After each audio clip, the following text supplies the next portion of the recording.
Wala dzikrullahi akbar. Ingatnya Allah kepada hambanya lebih dahsyat daripada ingatnya hamba kepada Allah. Lebih duluan.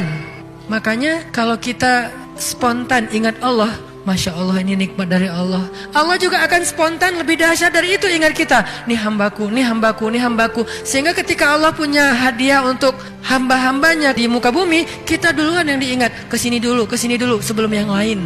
Kenapa? Fazkuruni adzkurkum. Ingat aku ingat kalian. Itu satu. Allah mengingat kita lebih dahsyat. Sehingga tiba-tiba di padang mahsyar, nama kita dipanggil Allah. Fulan bin Fulan. Labbaika ya Rabbi. Saya ya Allah, ada apa ya Allah? Langsung Allah datangkan kendaraan cahaya. Kita dijemput oleh malaikat dengan keadaan tersenyum. Kemudian kita dibawa di bawah Zilalur Rahman, naungan Allah yang Maha Rahman. Berarti doa itu adalah ibadah. Dan Allah gak akan repot sama sekali kalau kita minta. Request kita sebanyak apapun ke Allah gak repot sama sekali. Bahkan kadang-kadang kita meminta sesuatu yang menurut logika kita udah gak mungkin, buat Allah juga bukan sesuatu yang berat. Justru dengan meminta kita lagi belajar iman loh teman-teman. Kayak kita lagi mau jalan, begitu dia mau take off, Bismillahirrahmanirrahim, Allah mudah-mudahan selamat kalau bahasa kita ya. Itu kan belajar bergantung ke Allah. Ke siapa lagi coba kita berlindung? Ke siapa lagi kita bergantung? Ke siapa lagi kita berharap? Itu bagian dari iman.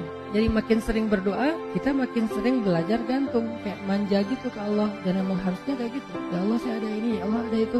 Terus saja setiap hari itu laporan ke Allah. Dikit-dikit nge-mention Allah, dikit-dikit angkat tangan. Berharaplah kebaikan-kebaikan sebanyak apapun dari Allah. Itu gak ngerugiin Allah.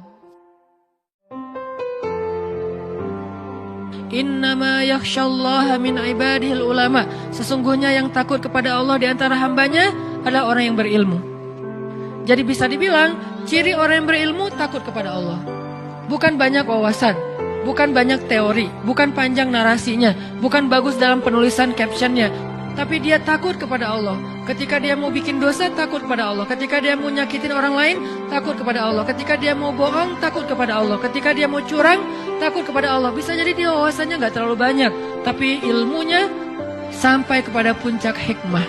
Puncaknya itu adalah takut kepada Allah. Tanya sama diri kita masing-masing. Apakah yang kita pelajari udah bikin kita takut sama Allah belum? Atau itu sekedar kayak wawasan doang gitu. Oh ya gue udah tahu. Oh ya baru tahu. Oh ya. Kita pengen nyari ilmu yang bikin kita takut sama Allah.